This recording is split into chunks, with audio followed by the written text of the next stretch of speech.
శివాజీ అన్న ఒక సెలబ్రిటీ బయటకు వచ్చినప్పుడు ఒక హీరోయిన్ బయటకు వచ్చినప్పుడు అది ఒక ఫ్యాషన్ ఇండస్ట్రీ కాబట్టి వాళ్ళ వస్త్రధారణ కొంచెం ఫ్యాషన్ ఫాలో అవుతారు, లేటెస్ట్ ట్రెండ్ ఫాలో అవుతారు. లేటెస్ట్ ట్రెండ్ లా వచ్చినప్పుడు కేవలం నువ్వు అటువంటి వస్త్రాలు వేసుకొచ్చావు కాబట్టి జనమంతా ఫ్యాన్స్ నీ దగ్గరికి వచ్చారు. నిధి అగర్వాల్ రియాక్ట్ అయిందా దీనిపైన? నిధి అగర్వాల్ రియాక్ట్ అయింది. శివాజీ పైన రియాక్ట్ అయింది. శివాజీని చెప్పింది కరెక్ట్ కాదని ఆమె చెప్పింది. తన అభిమానులు ప్రేమతో తన దగ్గరికి వచ్చారు, ఎవరైనా ఇన్కన్వీనియంట్ ఫీల్ అవుతారు. సో అతనన్నది తప్పు.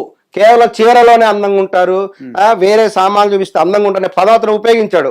ఇక్కడ సామాన్లు అనేటువంటి పదం అతను ఏ ఉద్దేశంతో ఉపయోగించినా సరే ఇక్కడ అతను అన్న పదం తప్పు. కేవలం చీరలోనే అందంగా ఉంటారు అన్నట్టు తప్పు. ఎందుకంటే అందం అనేది అనేక రకాలుగా ఉంటుంది. చాలా మంది మాట్లాడుతున్నారు కదా, ఆడవాళ్ళ అందం అనేది భర్తల దగ్గర బాయ్ ఫ్రెండ్ల దగ్గర మాత్రమే చూపించాలా, పబ్లిక్ లో కాదు బహిరంగంగా అని. అవును, ఇది కరెక్ట్ కదా?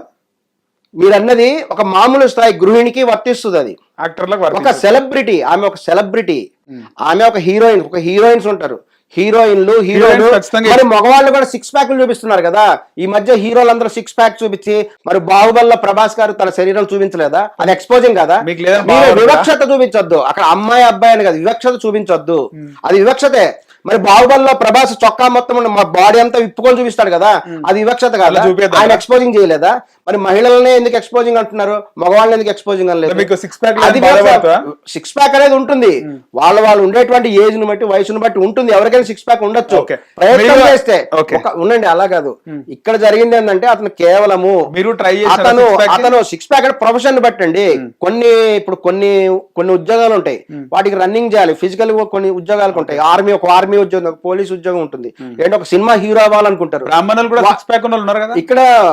ఇక్కడ కులము మతము కాదండి, ఒక వ్యవస్థ గురించి మాట్లాడుతున్నాం, ఒక సిస్టమ్ గురించి మాట్లాడుతున్నాం. ఎవరైతే ఒక హీరో అవ్వాలనుకుంటున్నారు అతను కొంచెం ఫిజికల్ గా ఉండాలి. అదే విధంగా ఒక అమ్మాయి హీరోయిన్ కావాలనుకుంటుంది, తను దానికి సపోర్ట్ గా కొంచెం అందంగా క్రియేట్ అవ్వాలి, అందంగా కూడా అలంకరించుకోవాలి. గ్లామర్ ఫీల్డ్ లోనే ఉండాలి, ఇక్కడ ఏంటంటే జాబులు చేసే వాళ్ళు మెయింటైన్ చేస్తారు. వాళ్ళ వ్యక్తిగతం అండి, ప్రతిదీ వాళ్ళ స్వేచ్ఛ, వాళ్ళ వ్యక్తిగతం. ఇక్కడ అతను అన్నటువంటి మాటను కేవలం అనసూయ గారు మాత్రమే ఖండించలేదు. మీరు గమనించండి, మా మోహన్ బాబు గారి కుమార్తె మంచు లక్ష్మి గారు ఖండించారు. తర్వాత ఒక డైరెక్టర్ నందిని రెడ్డి, ఆమె లేడీ డైరెక్టర్, ఆమె హీరోయిన్ ఏం కాదే, కానీ ఆవిడ కూడా ఖండించింది. తర్వాత అశ్విని దత్ గారి కుమార్తె నిర్మాత, ఆమె ఒక నిర్మాత, ఒక మహిళా నిర్మాత, ఒక మహిళా డైరెక్టర్. ఒక మంచులక్ష్మి గారు కూడా కొన్నిట్లో హీరోయిన్ గా చేసి మంచి, అంటే వాళ్ళు కూడా రెస్పాండ్ అయ్యారు. వాళ్ళు కూడా మూవీ ఆర్టిస్ట్ అసోసియేషన్ ఎందుకు అందరు రెస్పాండ్ అవుతారు? శివాజీ సారీ సామాన్లకు మాత్రమే చెప్పాడు. అతను కేవలము సామాన్లు అనే పదం ఉపయోగించినందుకు మాత్రమే సారీ చెప్పాడు తప్ప ఈ యొక్క వస్త్రధారణ విషయంలో చెప్పలేదు. సారీ చెప్పాలి, శివాజీ చెప్పి తీరాలి సారీ. వస్త్రధారణ విషయంలో శివాజీ తన అభిప్రాయం మార్చుకోలేదు. అందుకని వీళ్ళందరికీ కూడా కోపం. ఇప్పటికే శివాజీని సపోర్ట్ చేసే వాళ్ళ గురించి ఏమంటారు? ఎవరు శివాజీకి సపోర్ట్ చేయడం అంటే ఆయన అన్నది ఏంది, కేవలం అందం గురించి మాట్లాడాడు. అతను అందం గురించి మాట్లాడు, చీరలో మాత్రమే అందంగా ఉంటారు. మరి ఈ యొక్క ఎక్స్పోజింగ్ చేసిన దాంట్లో బాగాలేదన్నప్పుడు చీరలో కట్టుకుంటే ఎక్స్పోజింగ్ చేసినట్టు కదా. చీర కట్టుకుంటే నడుము కనపడదా?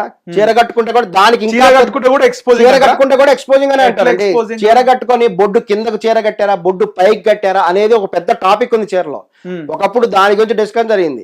వాళ్ళు అందుకనే కూడా నాగబాబు గారు చెప్పింది ఒకటే, వాళ్ళ కన్వీనియంట్ ప్రకారం వాళ్ళు వస్త్రధారణ చేస్తారని చెప్పాడు. వాళ్ళ కన్వీనియంట్ కూడా చేసుకోవాలి. ఇంతకుముందు ఒక సినిమా ఫంక్షన్ జరిగినప్పుడు ఒక ప్రముఖ హీరోయిన్ తన శారీ కట్టుకొని వచ్చింది. శారీలో వచ్చినప్పుడు తను ఇక్కడ చీర జారిపోయే అవకాశాలు ఎక్కువ ఉంటాయి, చీరే జారిపోయే అవకాశం ఎక్కువ ఉంటుంది. అందుకని వాళ్ళు ఏం చేస్తారు, పిన్స్ వంటివి పెట్టుకుంటారు జారకుండా ఉండాలని. ఆ పిన్స్ పెట్టుకుంటే ఏమైంది, అక్కడ కూడా సేమ్ ఇన్సిడెంట్.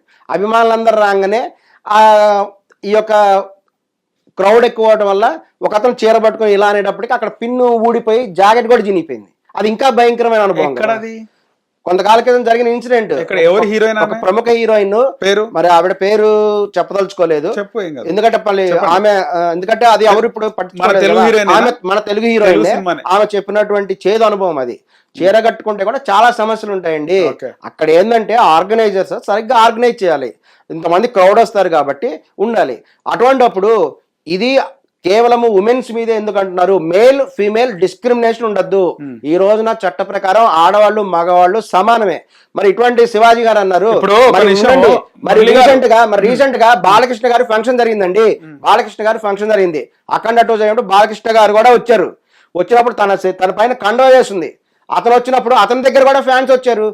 బాలకృష్ణ గారి పైన కండ జారి కింద పడిపోయింది, ఆయన శరీరం ఆయన చొక్కా పట్టుకొని లాగారు ఫ్యాన్స్. ఇక్కడ ఏంది, బాలకృష్ణ గారు ఏమైనా అసభ్యకరమైన వస్త్రాలను వేసుకొచ్చాడని వచ్చి ఆయన చొక్కా పట్టుకొని లాగారా? కాదు కదా. మరి ఎందుకు లాగారు? శివాజీ ఆన్సర్ చెప్పాలి. ఇక్కడ ఒక మహిళ అసభ్య వస్త్రధారణ బాగుండకే జనం ఇట్లా వచ్చారు, నిధి గారికి చాలా ఇబ్బంది అయిందని. అరే మరి బాలకృష్ణ గారికి ఎందుకు ఇబ్బంది అయింది? ఆయన మగవాడు కదా. అయితే ఇదే బాలకృష్ణ గారు ఒకసారి ఆడది కనబడితే ముద్దైనా పెట్టాలి, కడపైనా చేయాలన్నాడు. అవును. శివాజీ మీరు ఇంత మాట్లాడుతున్నారు, అవునండి. మళ్ళీ బాలకృష్ణ మాట్లాడిన దానిపైన ఏ రోజైనా మీరు మాట్లాడారా? రెస్పాండ్ అవ్వలేదు. అప్పుడు ఎందుకు రెస్పాండ్ అవ్వలేదు? నేను గమనించలేదు ఆ టైంలో. నిజంగా మీరు వినలేదా? నేను నా టైంలో వెళ్ళలేదు సరిగా. నేను ఖచ్చితంగా వెళ్ళలేదు. అసలు ఎవరు ఎందుకు రెస్పాండ్ అవ్వలేదు? మరి రెస్పాండ్ అవ్వాల్సింది. ఎందుకు అవ్వట్లేదు మరి? నేను నిజంగా బాలయ్య అంటే భయమే. బాలయ్య అంటే భయం 100% ఫిలిం ఇండస్ట్రీ. బాలయ్య అంటే భయపడతారు. మీరు చెప్పండి, నేను ఏ సందర్భంలో అన్నారు నేను చూడలేదు. అది ఏ సందర్భంలో అన్నాడు ఏందో చూడాలి కదా. ఖచ్చితంగా చూడండి. బాలయ్య గారు అంటే సినిమా ఇండస్ట్రీ భయపడతారు, అది వాస్తవం. ఇప్పుడు వీడియో చూపిస్తే మీరు రియాక్ట్ అవుతారా? మళ్ళీ ఇక్కడ ఒకటే చెప్తుంది, మూవీ ఆర్టిస్ట్ అసోసియేషన్ కూడా వాళ్ళు లెటర్ రాసింది ఒకటే, ఆడవాళ్ళు మగవాళ్ళని డిస్క్రిమినేషన్ వివక్షత చూపించొద్దు. ప్రస్తుతము మన రాజ్యాంగం వచ్చిన తర్వాత చట్ట ప్రకారం ఆడవాళ్ళు మగవాళ్ళు సమానం కాబట్టి ఆడవాళ్ళు కూడా చదువుకుంటున్నారు, ఆడవాళ్ళు కూడా ఉద్యోగం చేస్తున్నారు. కేవలము మీ వస్త్రధారణ వల్లే అని మటుకు అనద్దు, మగవాళ్ళ మైండ్ సెట్ కూడా మారాలి అనేటువంటిది మంచు లక్ష్మి గారు చెప్పినటువంటి విషయం ఇది. కాబట్టి శివాజీ గారు కూడా వెంటనే కూడా దానికి కూడా తన మైండ్ సెట్ ను మార్చుకోవాలి, తన ఆలోచన తీరు కూడా శివాజీ గారు మార్చుకోవాలి.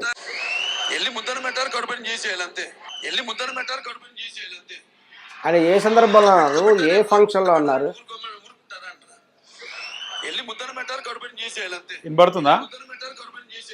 ఎప్పుడన్నారా మాట? 8 years back. 8 years back. Hit TV app, ఇందులో short news, live news, entertainment shows, movies, digital magazines తో పాటు మీ జిల్లా వార్తలను కూడా ఫ్రీగా చూడొచ్చు. ఇంకెందుకు ఆలస్యం, వెంటనే హిట్ టీవీ యాప్ ని డౌన్లోడ్ చేసుకుని ఫ్రీగా ఎంటర్టైన్మెంట్ పొందండి. Hit TV app. Hit TV app. Please download hit TV app. Hit TV app ని ఫ్రీగా డౌన్లోడ్ చేసుకుని ఎంజాయ్ చేయండి. మీకు నచ్చిన ఎంటర్టైన్మెంట్ కోసం హిట్ టీవీ యాప్ ని ఫ్రీగా డౌన్లోడ్ చేసుకుని ఎంజాయ్ చేయండి. హిట్ టీవీ యాప్ ని డౌన్లోడ్ చేసుకుని ఆస్వాదించండి, ఆశీర్వదించండి. ఇంతమంది సెలబ్రిటీలు హిట్ టీవీ యాప్ ని డౌన్లోడ్ చేసుకోండి అని చెప్తున్నారంటే ఎంత మంచి యాప్ ఆలోచించండి. అమెరికా అమెరికా అమెరికా అమెరికాలో చదవాలనుకునే వాళ్ళకి విశ్వసనీయమైన పేరు మన శౌర్య కన్సల్టెన్సీ. UK లో 1 year masters, UK లో 1 year masters, 2 years work permit up to 5 years visa. Contact Saurya Consultancy. Contact 89851 89851.